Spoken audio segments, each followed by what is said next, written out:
Hey everybody, welcome to the Lionheart Institute podcast. My name is Richard Thomas. And I'm Tiffany Thomas. And we got a good one for you today. We have been thinking about this for a minute. Wanted to talk about it. It is the slap heard around the world. Yes. Now everybody's attacking Jada. Everybody's attacking Will. But I want us to take a big picture and really attack the institution. Right. Because I think that's where it's at. I think, people made a huge deal out of this. And at first we thought, okay, this is kind of a dumb topic maybe to talk about. But I think there is some reality checks that need to happen on this topic as well.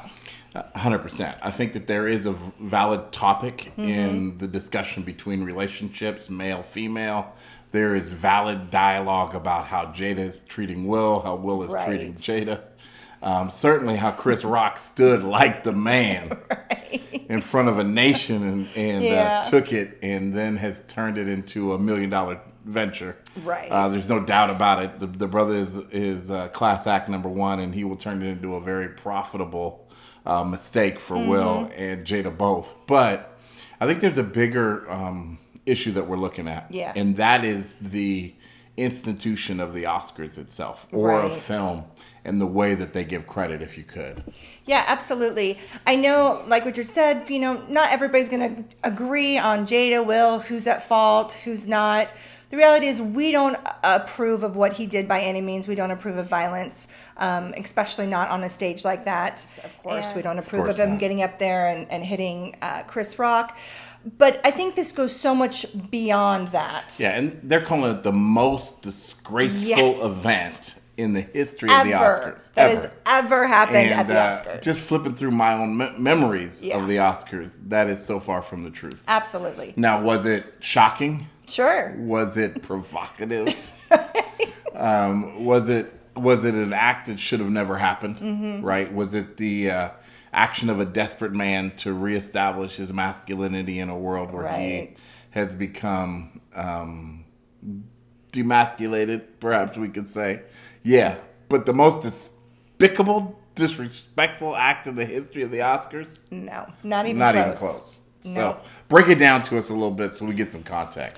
Yeah, so let's talk about the history of the Academy Awards. So the Oscars started in 1923, and the very first incident, shall we say, that I believe is probably one of the most disgraceful would be in 1940 when Hattie McDaniel, and if you don't know who she is, she won Oscar for Best Supporting Actress in Gone with the Wind. And she was the first black person to win an Oscar. Of course, that was a really big deal. But the thing that was so disgraceful... You talk about the slap. Right. Remembered around the world. Right. She was not allowed on stage to accept her Oscar. She was not even allowed to sit with her fellow actors and actresses from Gone with the Wind. She was only allowed to sit in the very, very back of the auditorium where she had to sit with her agent while she waited to win her Oscar. And here we are, still all these years later, remembering her as one of the greatest actresses in the history of the game, but yet she wasn't even allowed to participate really and hang out at her own event. Yep. Absolutely. That seems shameful. And not to mention, it will be another 51 years before a black woman would even take home the Oscar for Best Supporting Actress. Now, let's talk about 1964 with one of my favorites, Sidney Poitier, who became the first black man to win a Best Actor Oscar. I bet you can't know who's coming to dinner. Well, here was the big to-do when that happened. Not only was a black man winning an Oscar, but Anne Bancroft, who was a white actress at the time, very famous, she gave Sidney a kiss on the cheek when she presented the Oscar to him. Now, hold up, ladies. Wouldn't you do the same damn thing as Sidney Poitier? Needless to say, oh my Lord, the shit hit the fan on that one. People lost their minds that a white woman had kissed a black man on stage for the world to see for winning an Oscar. So that was a pretty big deal back in 1964. So now let's move on to 1973. Now, 1973, Marlon Brando won an Oscar for a little thing we like to call The Godfather. I'm sure most of you have seen those. Great movie. But here was the thing. Brando did not show up to win his Oscar. He, in fact, declined his Oscar, but instead he sent a Native American actress who was also an activist at the time. Her name was Sacheen Littlefeather. And this is what she said on stage representing Marlon Brando. She said, verbatim, "I am representing Marlon Brando this evening, and he has asked me to tell you that he very regretfully cannot accept this very generous award. The reasons for this being the treatment of American Indians today in the film industry." Now, mind you, this statement received a significant amount of boos and anger from the audience while she was up there. Littlefeather later actually reported that John Wayne himself was waiting in the wings to remove her off stage. They were so angry. Come on, Big Johnny. Now, here's something of note, though, because of late there has been a resurgence of Native Americans, Indigenous Americans in film. True. However, for a long span, we had not touched topic here in America. True. But for a long time, they were the real central piece. Westerns were the real central piece of early film in America. So to just toss that out there as though it's a light instance of declining, that's what Marlon Brando grew up on. Yes. Those were the films he watched. Those were the films he admired. And really, if it had not been for Native Americans, film as it was known in the Westerns particularly would have never taken off in America. Absolutely. So it's no light statement of their mistreatment in film, particularly because they were so instrumental in getting it going and creating momentum in America. Yeah, and sadly, it would still take another 46 years after Marlon Brando's decline of the Oscar before a Native American or Indigenous person would actually win an Oscar. Another 46 years. So now let's go to 1974, where there was an incident with an artist and photographer by the name of Robert Opel, I believe his last name was, who ran naked across the Oscar stage.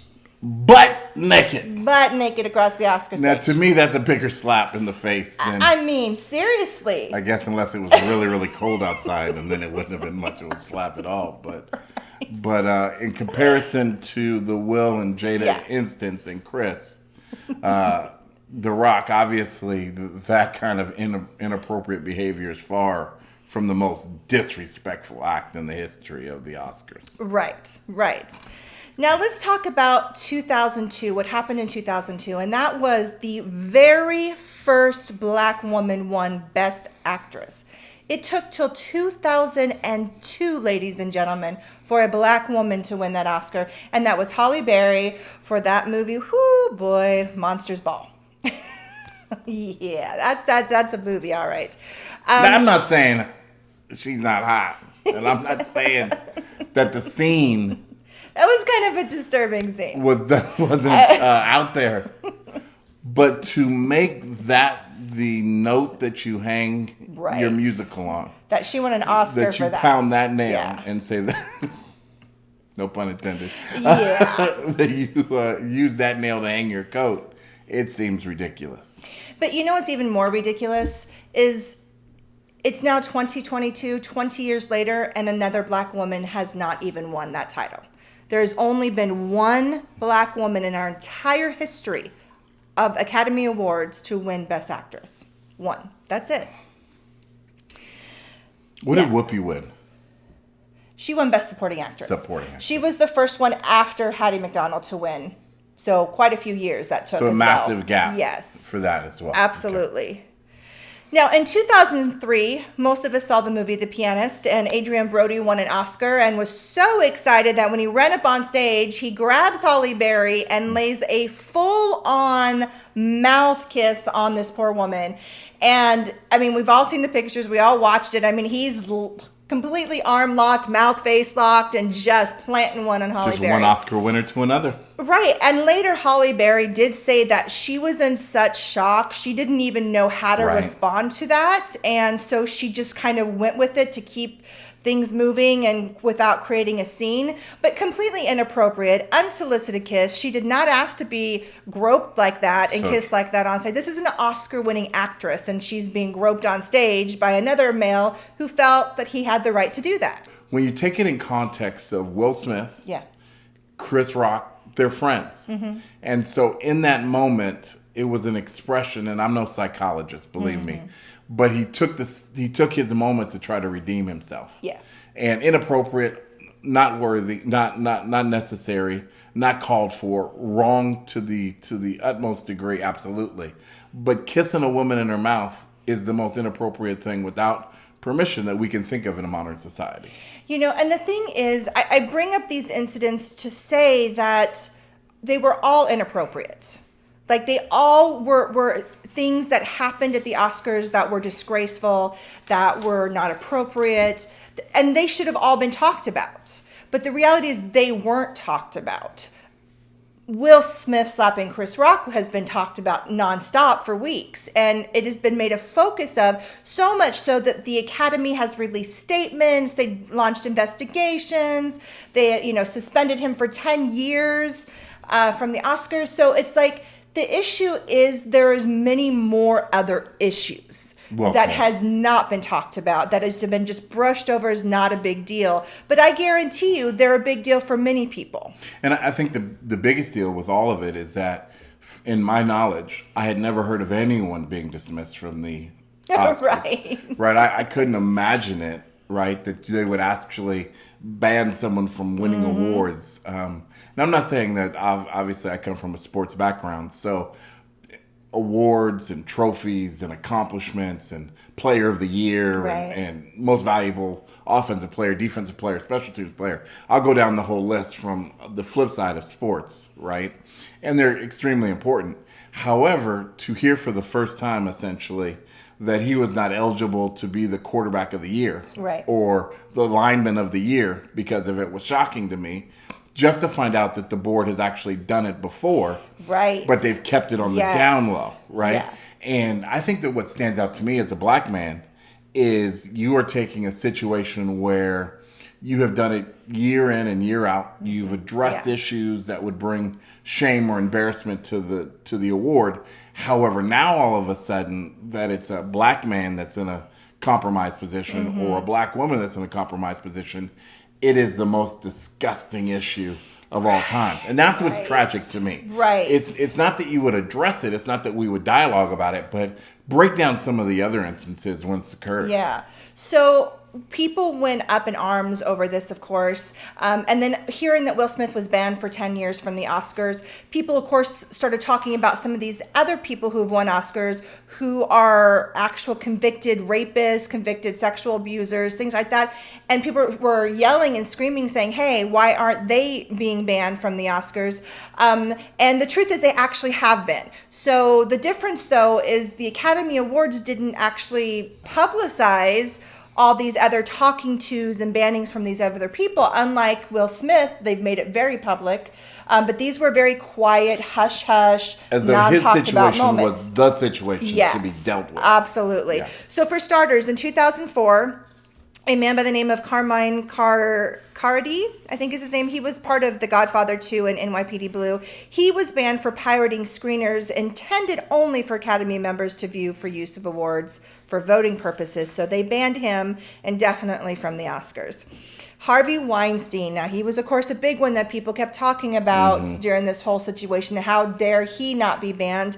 He has been banned, but he was not actually banned until 2017, people. Not till 2017. A number of years after allegations and evidence had come out of his atrocities. Bill Cosby.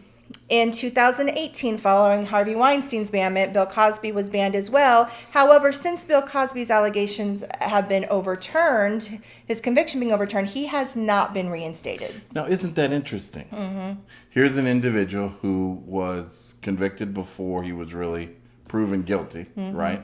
So goes the statement, innocent until proven guilty. Right. He was banned because of those atrocities, right? Those charges, yep. Then the charges are dismissed, right? And there's no recall from the Oscars. Yeah. Now, I think that it's interesting because they consider him to remain guilty, although he's been released on the charges. And while we can't fully say innocent, we don't know all the details of the case and and that's not the dialogue of this Right. role. It is interesting that here is another person that they've held to the fire. Mm-hmm. However, it seems to do a little bit more with skin tone It would than seem it that does way. atrocity. Yeah. 2018, also Roman Polanski. Now, we all know who he is.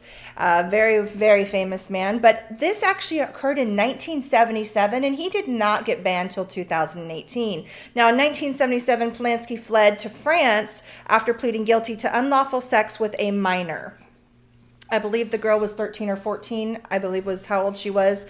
Anyway, so he has now spent his life out of this country while still continuing to make movies right. that we value, that we praise, that we award him for while he's a known sex offender. Right. But he was not banned till 2018. And then the last one prior to Will Smith was Adam Kimmel in 2001. He was banned due also to a history of being a sex offender and arrested twice for statutory assaults on minors. I believe he was a producer, and so he recently as well was banned. But there's been a lot of dialogue about it, from celebrities to Oh my gosh, political, yes. to athletes to, of course, comics. Right. Right.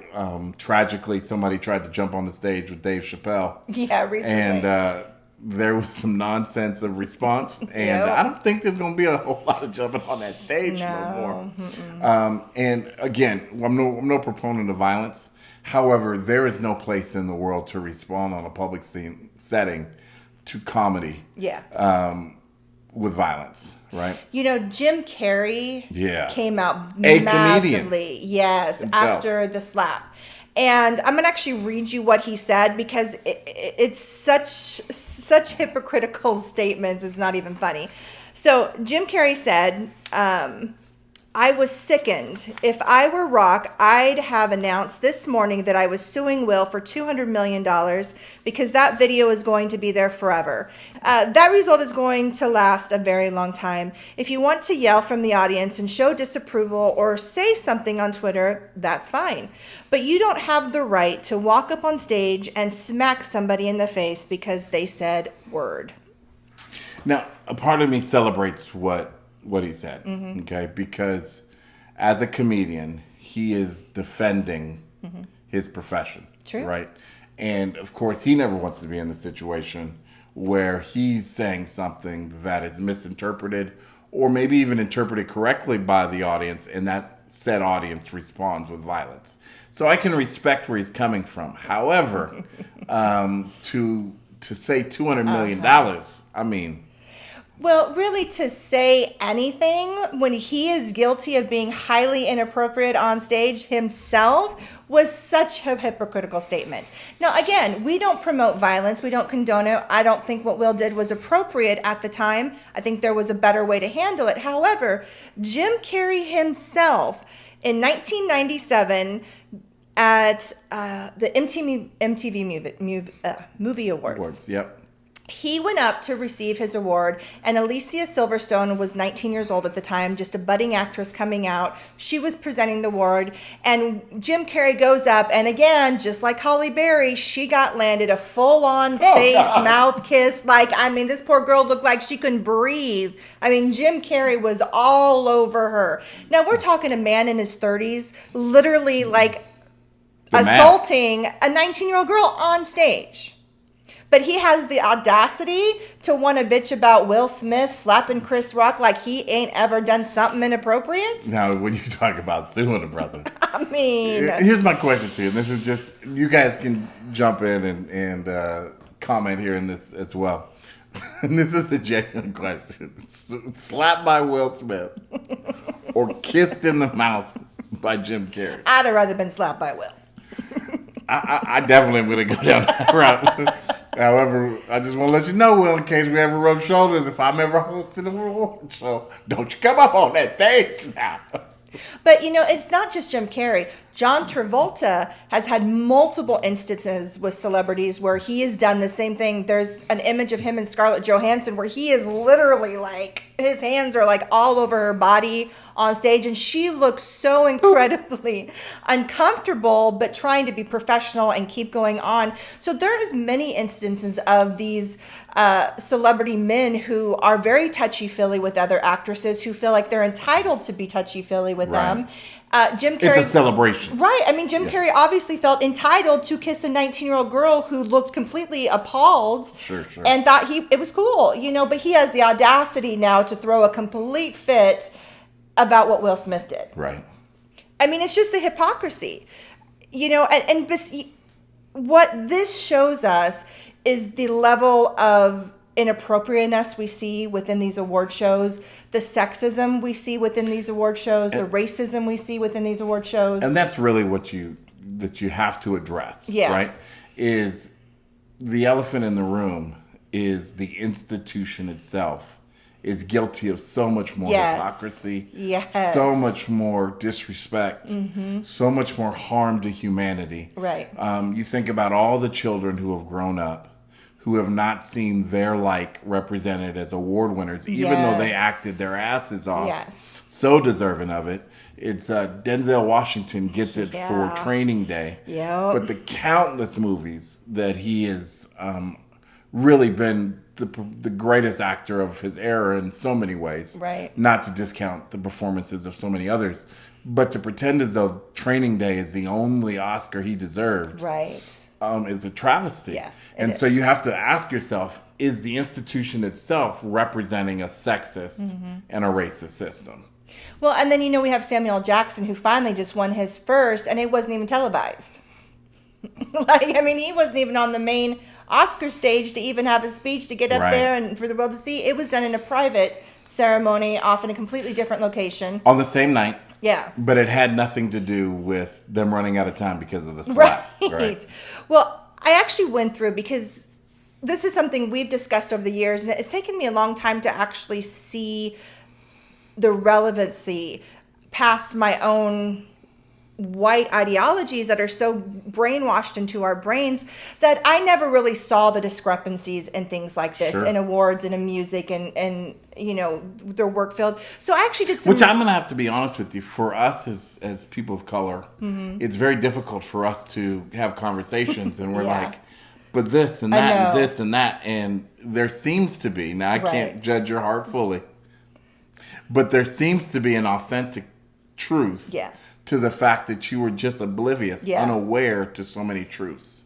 I think what it is when you see one black person win an Oscar, oh, okay, see, they win.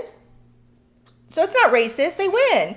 But when you compare the one to the 100 white people who've won the Oscar to that one black person, well, now you got to start thinking about, okay, why does that occur? Why is this? Yeah, and you have to put it in context of performance. Yes. And you say one does not measure the other. Now I get it. They have a whole different ranking system for Oscars than necessarily the average person that goes to the theater is going to base the film on.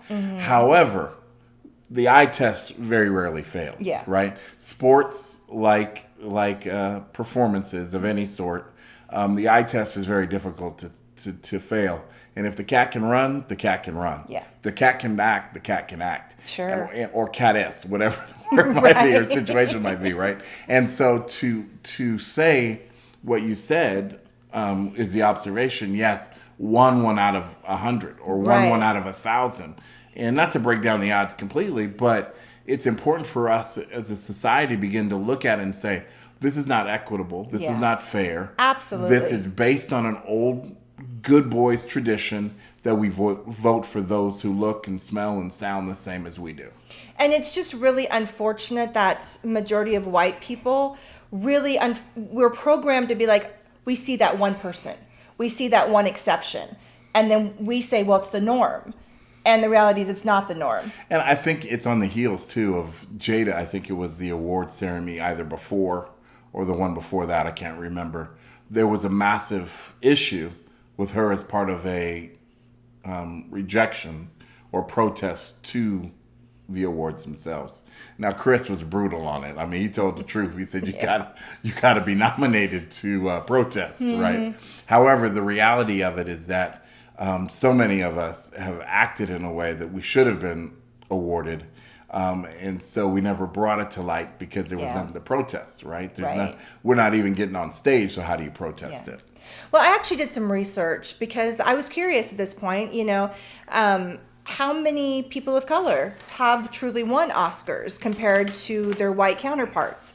And so this is what I found out. As of 2022, 81% of Academy voting members are white. 81%. And 67% are male. Tell it now.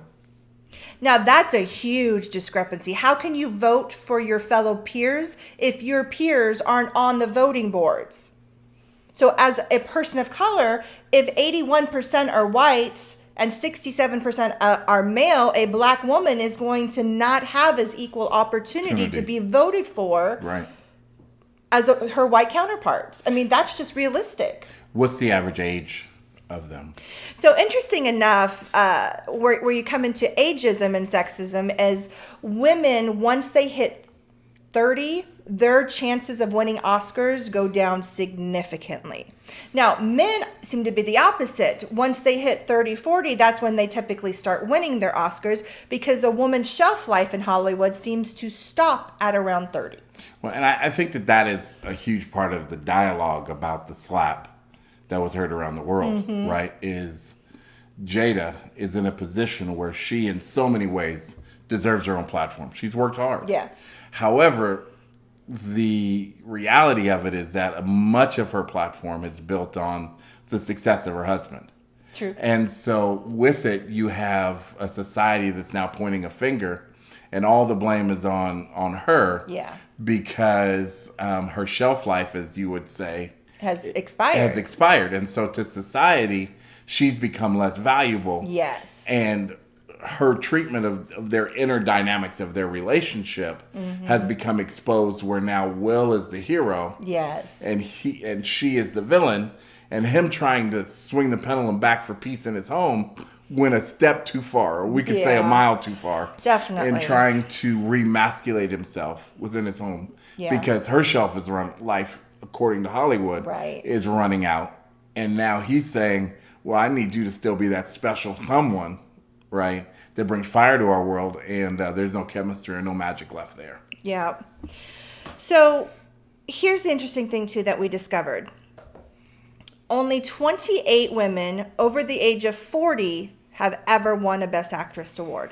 Only 28 over the age of 40. 67 men over the age of 40 have won Best Actor Oscars. Yeah. Do you think it takes us that long to just become better actors? Maybe it's a maturing process for us. Could be. Now, in almost 100 years of Oscar awards, 78 women have won Best Actress awards. Of those 78 awards, only one was a black woman. One black woman in 78 awards. One. I'm all for great actresses. There's an amazing group of white actresses that have definitely deserved these Oscars. But come on. You're only saying in 100 years only one black woman has been worthy of a Best Actress Oscar? Which goes beyond to a further talking point, which is what is happening in America to where only white women are getting the roles that are worthy of Oscar winning. Absolutely. Because you can't tell me that there aren't black women that can act their asses off. Right. So why aren't black women being put in these roles instead? Absolutely. Right. Why aren't they given the same opportunity if it isn't the whole institution itself is under question? And one of the things, as obviously we begin to fight injustice in the world, or our own society, our own communities, is to understand that representation is so very important. Yeah. And those who hold the keys to tell the stories paint the picture that society believes. Yes. And it bleeds over into where now all of a sudden you have a Denzel Washington winning an award, but it's only for presenting himself as a corrupt cop. Right. Which is the nightmare of our society, right? It's the greatest fear, one of the greatest fears of the black community is our interactions with police officers in general. Now we're saying that the only award that is really worthy in his career is a corrupt cop. Yeah. Now, in the last 100 years, 84 men have won Best Actor Oscars. Now, of those 84 men, only 4 have been black. So, again, huge discrepancies.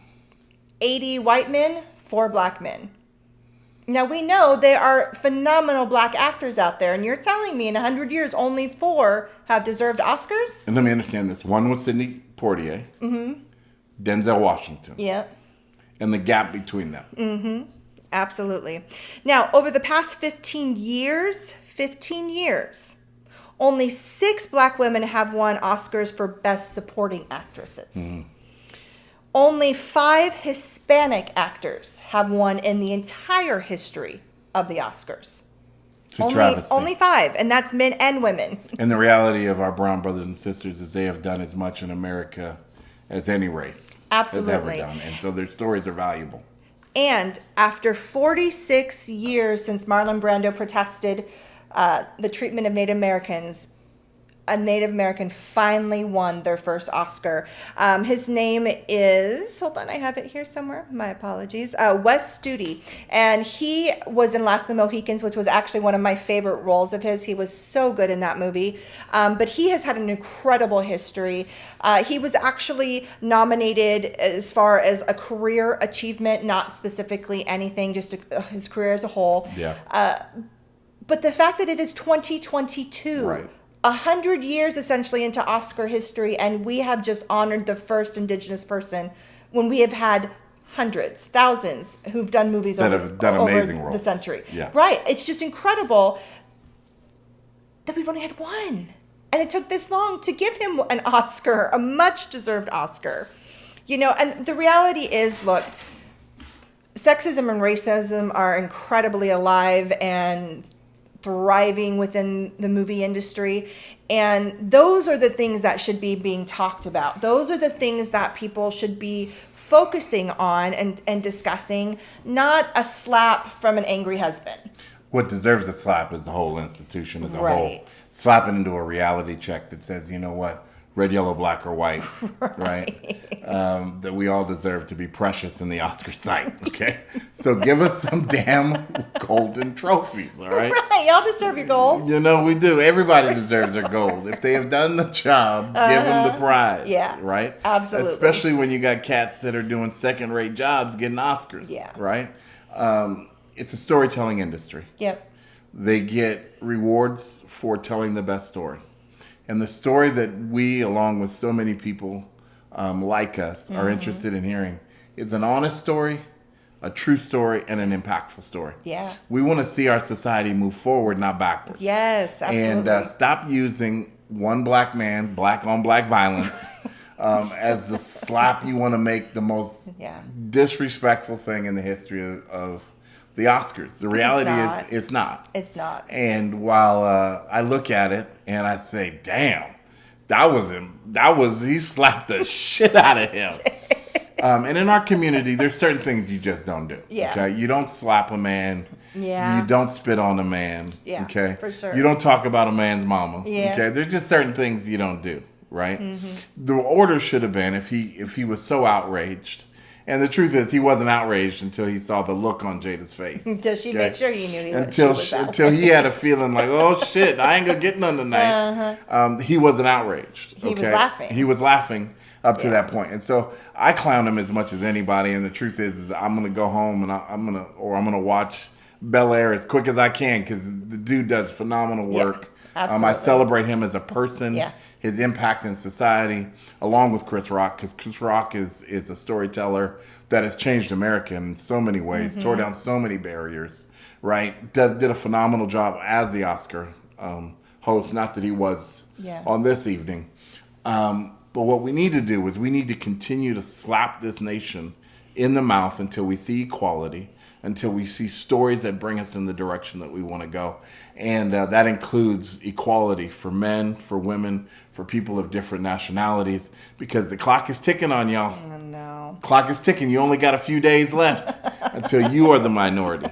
And that'll mean that eventually, as tight as they're holding that industry, eventually the Oscars are going to flow through Atlanta.